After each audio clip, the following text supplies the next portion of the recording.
Մտահոգ, ծանր ու վտանգավոր օրեր ենք ապրում։ Քանզի Հայաստանի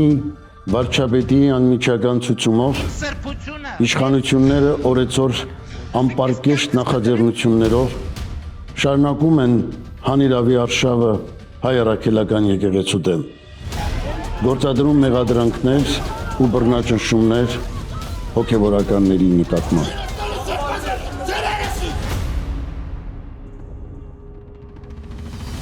Միթե հայոց հայրապետին հրաժարական պարտադրելը հանցավոր ու դատապարտելի չէ։ Քրեական հետապնդում հարուցելը սահմանադրական կարգի եւ մարդու իրավունքների կոպտագույն խախտում չէ։ Միթե շինծու կեղծ մեղադրանքների հիման վրա հոգևորականներին ու եկեղեցուն աջակցող ազգային բարերարին ու հայրենասեր հայորդիներին ձերբակալելը անօրինություն չէ։ Միթե Արցախի հայաթափումը,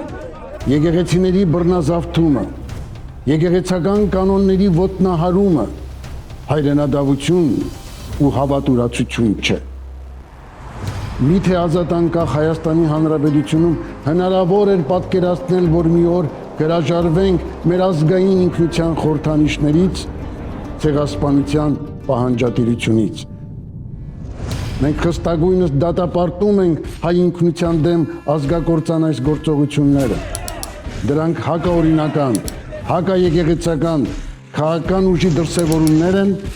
եւ ունեն հատուկ նպատակ։ Ոտնակող անել Հայաստանի Հանրապետության սահմանադրությամբ ամրագրված հայ եկեղեցու ինքնավարության իրավունքը եւ խաթարել նրա բնականոն գործունեությունը, պառակտել ու մոլորեցնել հայ հասարակությանը, նսեմացնել ազգային արժանապատվությունը, ոտնահարել աշխարհասփյուր միլիոնավոր հայորդիների կրոնական զգացումները, կործանել դարավոր այն կառույցը, որ եղել եւ մնում է հայոց պետականության անսասան հենասյունը եւ հայոց ինքնության երաշխիքը։ Մեր կոչն ու հորդորը ձեզ, քանզի հասել է այն ժամը,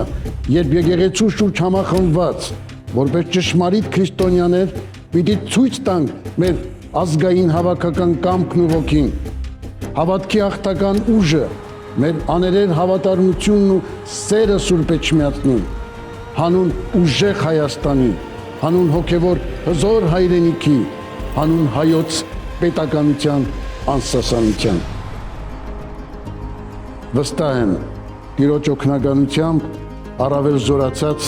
կհաղթահարենք այս փորձությունները։ Եվ թող ալեկոծյալ այս աշխարհում